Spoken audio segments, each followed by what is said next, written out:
kita bahagia kalau kita lihat orang lain diberkati. Puji Tuhannya dia diberkati. Bahagia nggak kita? Bahagia. Ya coba saudara, turutlah berbahagia dengan kebahagiaan orang lain. Hidup ini jangan suka menilai orang lain. Ya, sering kali Tuhan menegur kita supaya kita berbalik, supaya kita bertobat, supaya kita kembali kepada jalannya Tuhan. Karena begitu hidup kita melenceng sedikit, orang yang dikasihi Tuhan, Alkitab berkata begini, berbahagialah orang yang kutegur dan kuhajar, karena merekalah yang aku anggap sebagai anak-anak. Ya, shalom. Bagaimana kabarnya? Iya, luar biasa. Hari-hari ini semakin panas ya, karena mungkin nerakanya mulai bocor ya. Berakhir zaman, kita harus semakin berjaga-jaga. Amin, saudara. Amin. Saudara, dalam hidup ini yang dicari manusia itu semua adalah kebahagiaan. Saya mau tanya dulu malam ini, siapa yang sudah merasa berbahagia? Ya, sudah merasa berbahagia nih, jujur loh ya, angkat tangan. Yang sudah merasa berbahagia, hidup saya ini bahagia banget, tolong angkat tangan. Ya, ini kok angkat. Ya, ini angkat tangannya kok sambil mengejek diri sendiri ya. Kayaknya angkat tangan tapi menertawakan diri gitu ya. Ada suami yang angkat tangan kayaknya bahagia dalam hati istrinya, lu bahagia, gua enggak. Iya saudara, semua manusia itu pasti mencari kebahagiaan. Tapi kita mau lihat ya, karena konsep bahagia kita dengan konsep bahagianya Tuhan itu beda, amin. Benar nggak? Konsep bahagia kita, oh kalau saya punya rumah ya 10 yang harganya 10 eman lah, udah hidup saya bahagia. Ya ada orang berkata, kalau saya punya uang di tabungan ya cukup ya, misalnya 50 M lah, saya udah bahagia. Tapi apakah benar seperti itu? Enggak kan? Saya ketemu ada banyak orang kaya raya ya, yang uangnya banyak tapi nggak bahagia tuh. Lalu apa sih arti kebahagiaan menurut firman Tuhan? Mari kita baca. Yang pertama, siapa yang berbahagia di dunia ini? Yakobus pasal yang pertama ayat yang ke-25. Yakobus pasal yang pertama ayat yang ke-25 berkata begini. Kalau sudah dapat kita baca sama-sama Yakobus 1 ayat 25, karena di sini tidak ada multimedianya dan ini masih semangat Natal ya Pak. Iya. Kayaknya dari yang dulu saya datang sampai sekarang ya. Tapi saudara ingat nggak? Yang dulu saya datang kita ada berdoa itu ya buat Gunung Krakatau, ingat nggak? Malam itu kita gandeng tangan, kita berdoa supaya tidak terjadi apapun dan Tuhan menjawab doa kita kan. Malam itu saya pulang dari sini, saya nggak bisa tidur. Sampai di rumah saya ingat waktu itu saya lagi drop juga ya, waktu itu datang, lalu saya pulang, saya bilang sama suami saya, waktu itu kan saya langsung pulang tuh. Sampai di rumah saya bilang saya mau tidur, cepet-cepet tidur jam 8 karena besok harus pelayanan. Saudara, itu malam saya tidur, saya nggak bisa tidur, udah habis berdoa nggak bisa tidur. Lalu suami saya itu bilang, kamu kenapa? Saya nangis habis doa itu ya di rumah, nangis nggak bisa berhenti. Karena nggak bisa berhenti, suami saya tanya, kamu kenapa? Saya bilang, saya nggak tahu kenapa air mata saya nggak bisa berhenti. Suami saya tanya, tapi ada uang kan? Ada. Ya, maksudnya bukan masalah itu gitu ya. Lalu karena saya nggak tahu saya menangis kenapa, ya udah saya berdoa sampai malam, sampai suami saya udah tidur, tapi saya nggak tahu apa saudara. Waktu bangun pagi ternyata kan itu tengah malam terjadi ya, Gunung Krakatau itu bererupsi. Puji Tuhan dia tidak meletus ke atas tapi di bawah. Jadi kita tepuk tangan dong buat Tuhan, doa kita itu dijawab ya. Saya ingat itu saudara ya, dan semua karena campur tangan Tuhan ya. Baik, Yakobus pasal yang pertama ayat yang ke-25, baca sama-sama yang sudah temukan. 1, 2, 3. Tetapi barang siapa meneliti hukum yang sempurna, yaitu hukum yang memerdekakan orang, dan ia bertekun di dalamnya, jadi bukan hanya mendengar untuk melupakannya, tetapi sungguh-sungguh melakukannya, ia akan berbahagia oleh. Ayat ini berkata, saudara, kita semua percaya bahwa firman Tuhan itu ya dan amin. Amin. Semua yang tertulis dalam firman Tuhan itu benar. Ayat ini berkata begini saudara, barang siapa meneliti hukum yang sempurna. Hukum yang sempurna itu apa? Alkitab. Nggak ada hukum yang lebih sempurna dari firman Tuhan. Mau hukum manapun saudara, pasti ada kelemahannya. Yang tidak ada kelemahannya, yang tidak ada celahnya, hukum yang sempurna yaitu hukum Tuhan, yaitu firman Tuhan. Nah, di sini dikatakan berbahagia siapa yang meneliti hukum yang sempurna, yaitu hukum yang memerdekakan orang. Lo lucu toh saudara, hukum yang lain itu menjerat orang, bener nggak? Lo harusnya kan hukum itu menjerat orang, tetapi ayat ini berkata hukum yang sempurna yaitu firman Tuhan memerdekakan orang. Padahal semua hukum itu dibuat untuk menjerat orang, bener nggak? Ya saya kasih contoh, orang-orang bilang begini, lo kan kalau nggak ada hukum maka tidak ada pelanggaran. Hukum itu dibuat untuk pintar sekali melanggar.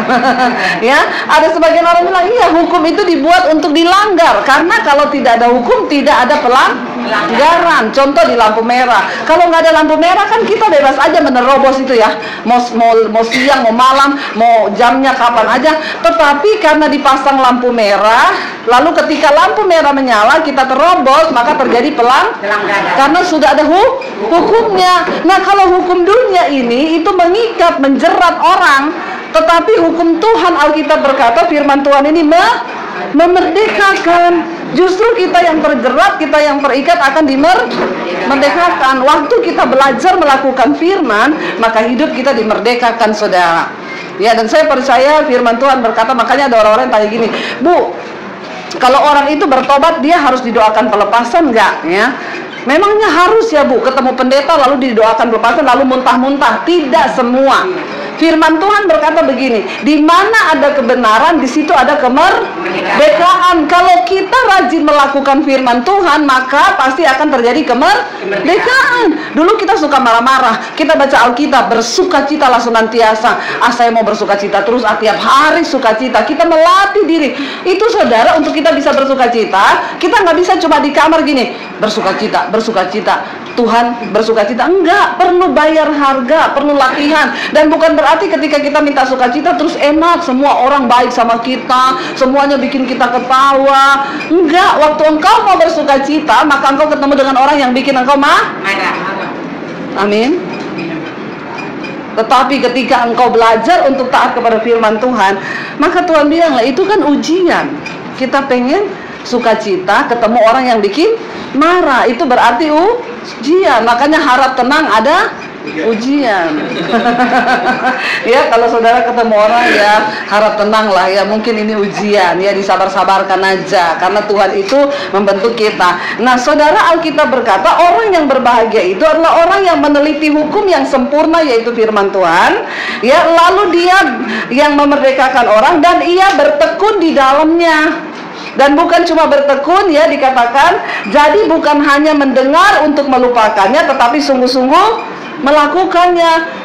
Berarti ayat ini buat siapa saudara? Buat semua orang yang percaya. Tapi saya mau tanya, orang Kristen semua hidupnya udah bahagia belum? Kenapa? Karena cuma mendengar tapi tidak mau melakukan. Bertobat nggak? Enggak. Saya baptis ulang loh. Saya rendam agak lama 10 menit ya, supaya begitu buka mata langsung di rumah Bapak di sorga.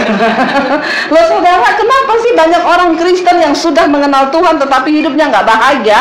Karena tidak mau melakukan firman, hanya menjadi pendengar yang baik. Puluhan tahun jadi Kristen, hidupnya nggak pernah berubah. Bagaimana bisa berbahagia? Amin.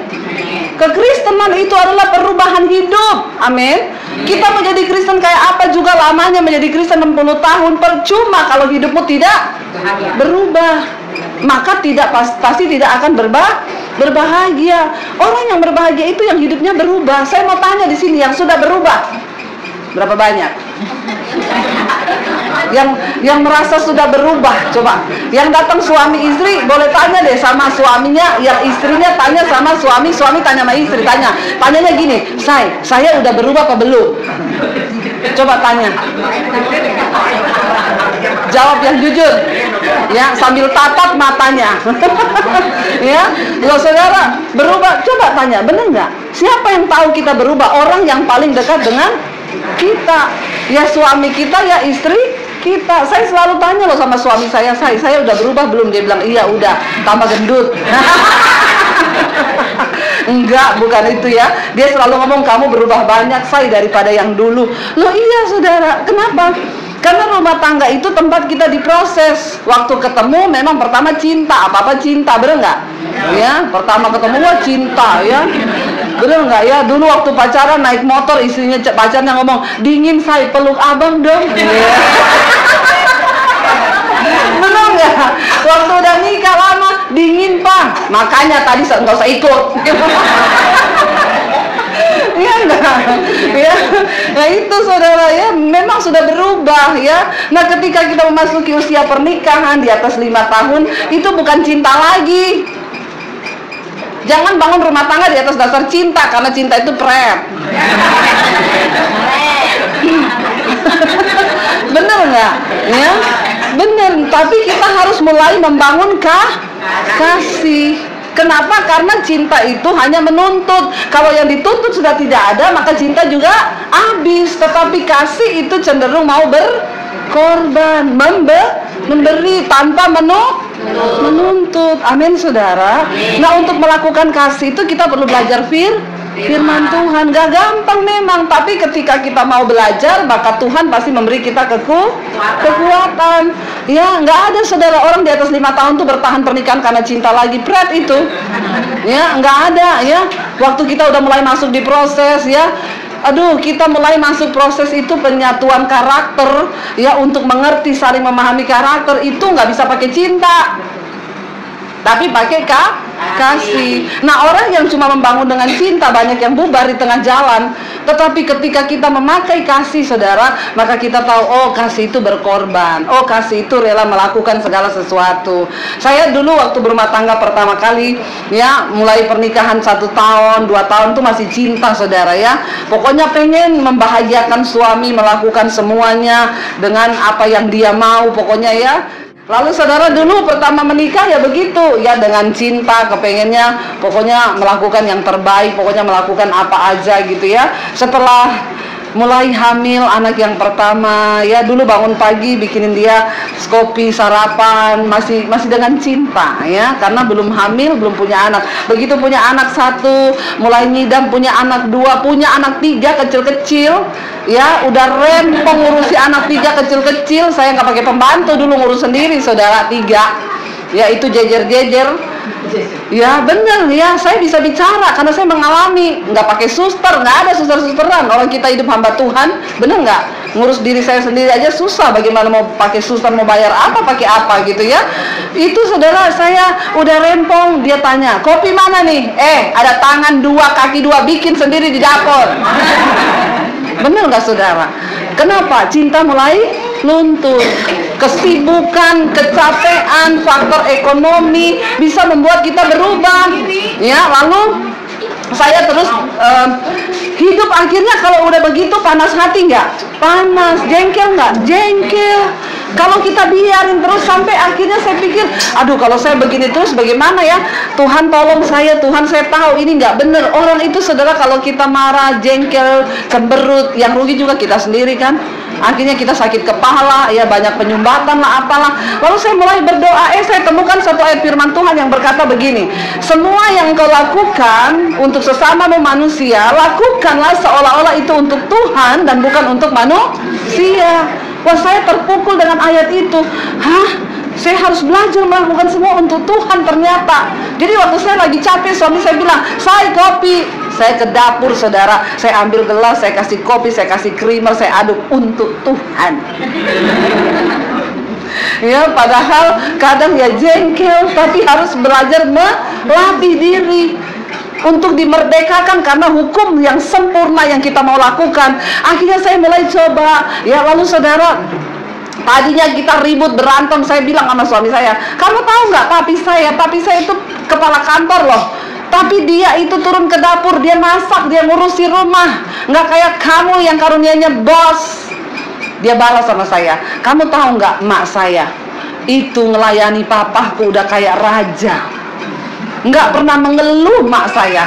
Bapak saya cuma ngomong, nasi, datang nasi, kopi, datang kopi, ya, buah, datang buah. Lalu saya bilang sama dia, ya sudah kita nikahkan aja papiku sama makmu.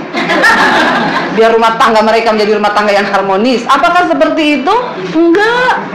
Kita semua diberikan Tuhan pasangan masing-masing. Nah, kalau kita cuma saling menuntut, kita tiap hari adanya ribut, marah, ya makanya banyak yang bercerai, saudara. Kenapa? Karena kita nggak pernah mengerti kebenaran firman Tuhan. Lalu akhirnya, saudara, saya mulai belajar itu. Waktu saya dapat ayat itu, saya mulai belajar. Lakukan segala sesuatu untuk Tuhan. Ketika saya belajar melakukannya, saya jadi nggak marah-marah, hidup damai sejahtera. Saya tidak menuntut suami, dia juga akhirnya damai, rumah tangga kita diberkati, anak-anak juga nggak kena sasaran. Kenapa? Karena orang marah itu berjangkit loh, bener nggak? Suami dari kantor misalnya dimarahin bosnya, memang dasar kamu ya, udah kerja kayak begini, gini. Dia pulang, istrinya tanya, Pak gimana kerja ini? Memang kamu tuh dasar istri yang gini. Ya istrinya bingung, kenapa suami saya gini? Anaknya datang, Ma minta uang, makanya kamu itu gini. Akan itu turun terus, transfer ya. Anaknya bingung, ada kucing datang, diracun, saudara. Kucingnya mati. Kenapa? Karena amarah itu berjangkit. Yuk kita belajar ya. Orang yang berbahagia itu orang yang mau melakukan firman Tuhan.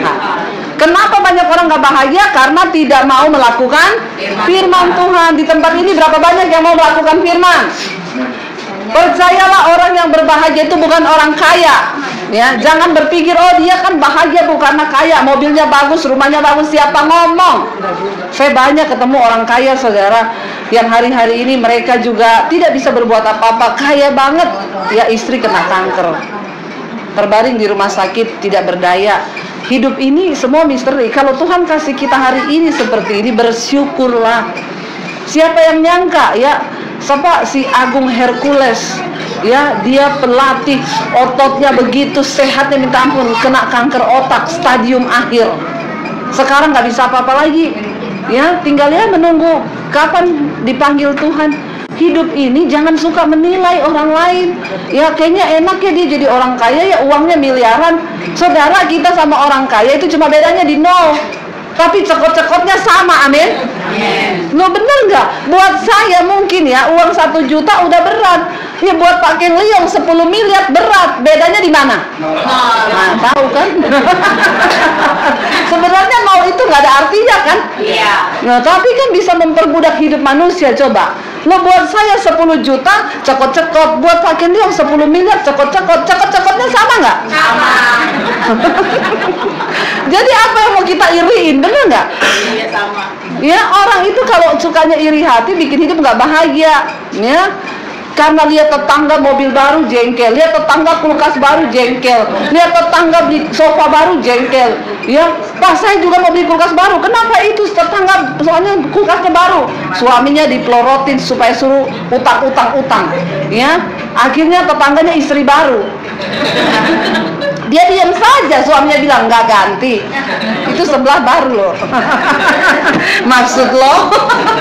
Jadi saudara, kalau hidup ini suka iri lihat orang. Kemarin tuh yang diberita di koran tuh ya, waktu hari lebaran. Bayangkan loh, ada mobilnya tetangga baru beli mobil baru lebaran, dibakar coba karena iri hati. Kebangetan nggak? Orang kayak begini nih nggak bahagia kan? Orang itu bisa bahagia kalau kita lihat orang lain diberkati. Puji Tuhannya dia diberkati. Bahagia nggak kita? Bahagia. Ya coba saudara, turutlah berbahagia dengan kebahagiaan orang lain. Tapi roh di akhir zaman itu gini, susah lihat orang senang, senang lihat orang susah. Nah itu. Itu namanya roh sirik, ya. Mari kita buang segala iri hati dan kedengkian dan kesirikan dari hidup kita, amin. Supaya kita bahagia. Ya orang mau kayak apapun yang hidup kita ini, makanya jangan suka bandingkan diri kita dengan orang lain. Kayaknya enak ya, naiknya mobilnya mewah. Belum tentu naik mobil mewah pikir utang banyak juga stres. Mending naik motor tapi nggak ada utang, amin atau amin? Amin. Ya, kalau saya pilih naik mobil dan nggak ada utang. Yang kedua saudara, siapa orang yang berbahagia? Jadi ingat ya, belajar untuk terus melakukan firman, karena orang yang melakukan firman itu orang yang berbahagia.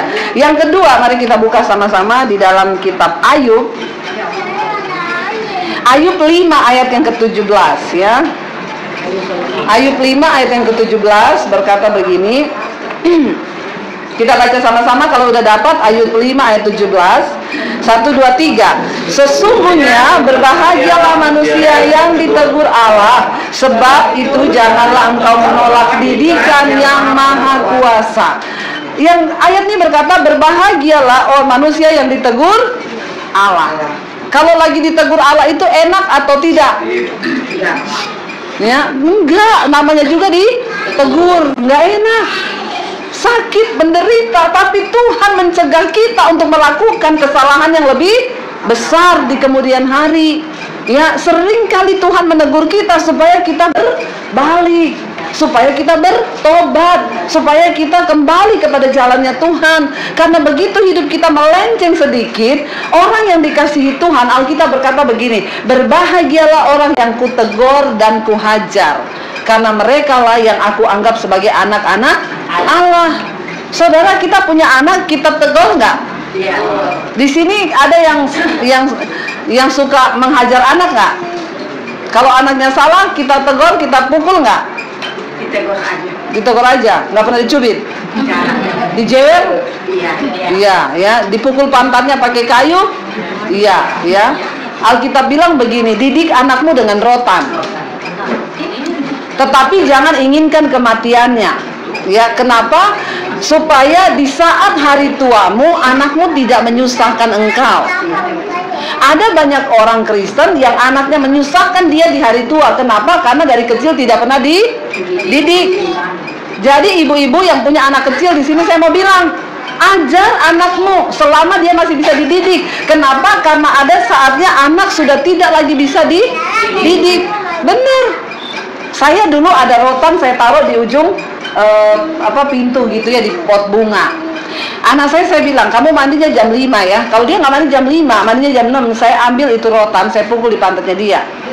Dia bilang, mami kenapa aku dipukul? Baca kitab Amsal sini. Malam-malam saya bacain mereka kitab Amsal.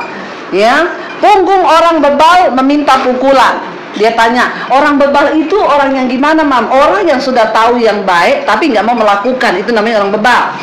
Udah ngerti kebenaran tapi tidak mau melakukan. Kayak kamu ini, ngerti mandi harus jam 5, mandinya jam 6, berarti kamu orang bebal. Jadi kalau mami pukul kamu, itu bukan karena mami pengen mukul, tapi punggungmu yang minta memukul. Pukul dong, pukul dong, pukul dong. Jadi dipukul. Kasih mereka pengertian. Ya, tapi jangan hindarkan mereka dari rotan. Awas, ini yang oma-oma, opa-opa ini bahaya nih.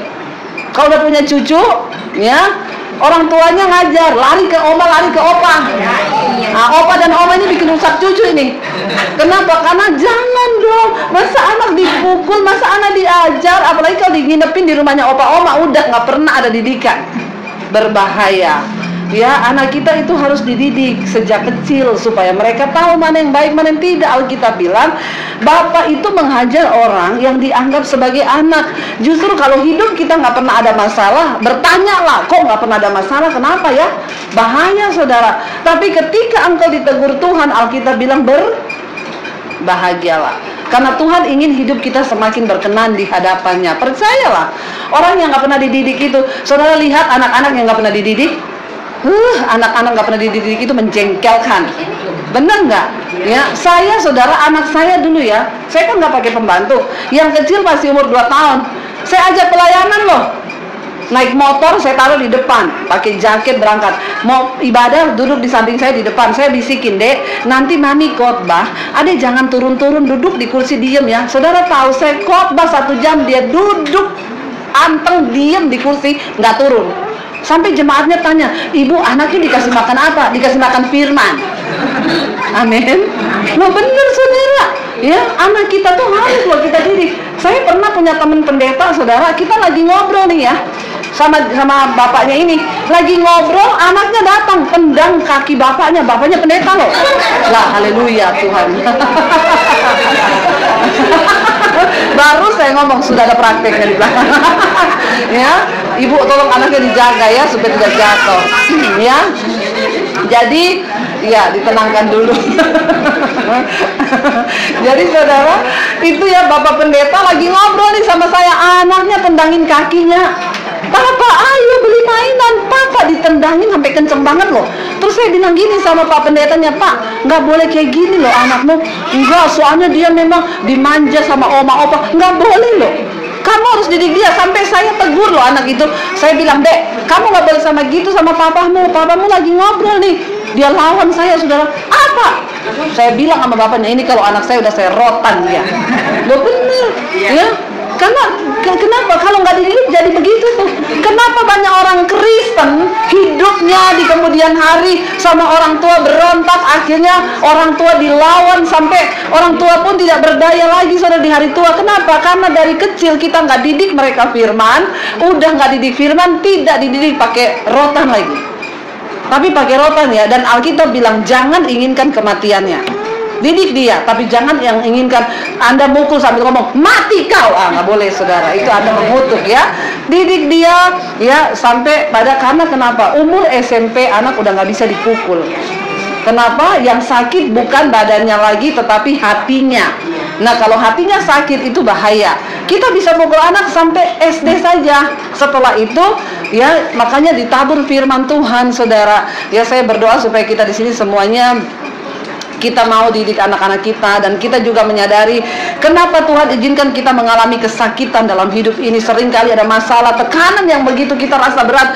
Bukan Tuhan tidak sayang sama saudara, justru karena Tuhan menyayangi dan Dia ingin hidupmu berbahagia, makanya Dia izinkan teguran itu datang.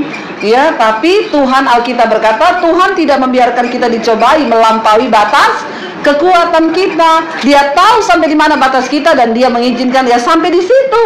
Ya, makanya jangan salah saudara ya, pukul anak itu dengan rotan, jangan dengan kayu. Ada orang saudara bersaksi, saya menghajar anak saya seperti kata Alkitab. Saya hajar anak saya karena Alkitab bilang di ujung tombak ada didikan. Di ujung tombak mati saudara. Bapaknya biasanya tombak babi di hutan ya. Jadi dia juga mau didik anaknya pakai tombak. Jangan. Alkitab berkata kita juga ini kalau Tuhan membentuk kita, Tuhan mendidik kita memang sakit, tapi ujungnya membawa kepada kebahagiaan. Siapa yang lagi ada masalah hari ini? Nggak ada masalah. Puji Tuhan, haleluya, 12 kali loh Pak Tony nggak ada masalah semua nih jemaatnya. Dikasih makan apa Pak? Ya, saya bingung pada nggak ada masalah. Sekali lagi, yang lagi ada masalah. Ya, yang lagi tidak ada masalah. Yang angkat tangan tuh berarti kan nggak ada. Yang tidak ada masalah saya doakan biar ada masalah. Biar adil kita. Saudara jangan pernah takut dengan masalah. Kenapa? Karena tujuan kita sampai pada kekekalan. Amin. Tuhan turut bekerja mendatangkan kebaikan. Yang terakhir, mari buka sama-sama yang terakhir, ayat Mazmur pasal yang pertama, ayat yang pertama. Mazmur 1 ayat yang ke-1. Mazmur 1 ayat yang pertama. Alkitab berkata begini, kita baca sama-sama Mazmur 1 ayat 1. Berbahagialah orang yang tidak berjalan menurut nasihat orang fasik, yang tidak berdiri di jalan orang berdosa, dan yang tidak duduk dalam kumpulan pencemooh. Berbahagialah orang yang pertama yang tidak berjalan menurut nasihat orang fasik. Saudara kalau ada masalah jangan cari nasihat sama orang. Benar. Jangan tanya sama orang yang belum bertobat. Tanya sama hamba Tuhan. Kalau perlu cari nomor telepon saya. Tanya, saya jawab kalau saya bisa jawab. Tapi jangan minta uang sama saya. Haleluya, amin. Ada banyak jemaat saudara, ada masalah lari ke pendeta. Bu, pinjam uang boleh nggak 6 juta? Haleluya. Masa pendatang sama pendeta itu emas dan perak tidak ada padaku ya. Aku bisa berdoa buatmu ya. Lalu saya berdoa lah saudara ya, andalkan Tuhan dalam segala sesuatu. Tapi kalau saudara meminta nasihat, saya sampai hari ini setiap hari terima SMS, telepon orang semua minta nasihat ya. Karena dari channel YouTube saya, nanti ini tayangannya kita masukin di YouTube. Jadi saudara semua harus subscribe channel YouTube saya, Debbie Basdir TV. Saudara, sekarang saya layani orang bukan cuma dari Indonesia, dari Amerika, dari Hong Kong, dari Singapura, dari Malaysia, dari seluruh penjuru dunia. Kenapa? Karena orang butuh hari-hari ini, bener nggak? Kalau bukan pendeta lagi yang mau kasih nomor telepon, siapa coba saudara? Ya nggak apa-apa, saya kasih saudara di YouTube, tanya Bu. Dan itu nomor langsung loh ke HP saya. Sampai ada yang tanya, Ibu, ini bener nomor Ibu? Iya. Ini Ibu yang jawab? Iya. Coba saya mau telepon, mau dengar nama, mau dengar suara Ibu. Mereka nggak percaya. Saya bilang, iya, ini saya. Habis itu mereka mulai cerita. Puji Tuhan saudara, ada yang kemudian mengaku, Ibu saya pelakor, saya mau bertobat. Ibu saya homo, saya mau bertobat. Ibu saya lagi tertekan, saya berdoa. Kenapa saudara? Karena Alkitab bilang, terkutuk orang yang mendengar nasihat orang fasik, yang berjalan menurut nasihat orang fasik. Kalau Anda butuh nasihat, tanya kepada hamba Tuhan, supaya hidupmu dituntun kepada jalan firman Tuhan, ya. Jangan buru-buru mau cerai, tanya dulu sama pendeta, ya. Bu, ini istri saya selingkuh, saya udah mau ceraikan dia, gimana ya? Ya jangan, Tuhan tidak menginginkan kamu bercerai, perbaiki dulu, ya. Kita coba saudara dengan firman Tuhan. Lalu di situ dikatakan yang berikutnya, ya, yang tidak berdiri di jalan orang berdosa. Apalagi ini, dosa itu pencabut kebahagiaan dalam hidup manusia. Dan yang terakhir di sana dikatakan, yang tidak duduk dalam kumpulan pencemooh. Jangan suka bergosip. Makin digosok makin bertobat. Bilang kanan kiri, tobat. Ya, supaya hidup kita berbahagia. Saya percaya kalau kita melakukan ini, maka hidup kita pasti berbahagia. Mari kita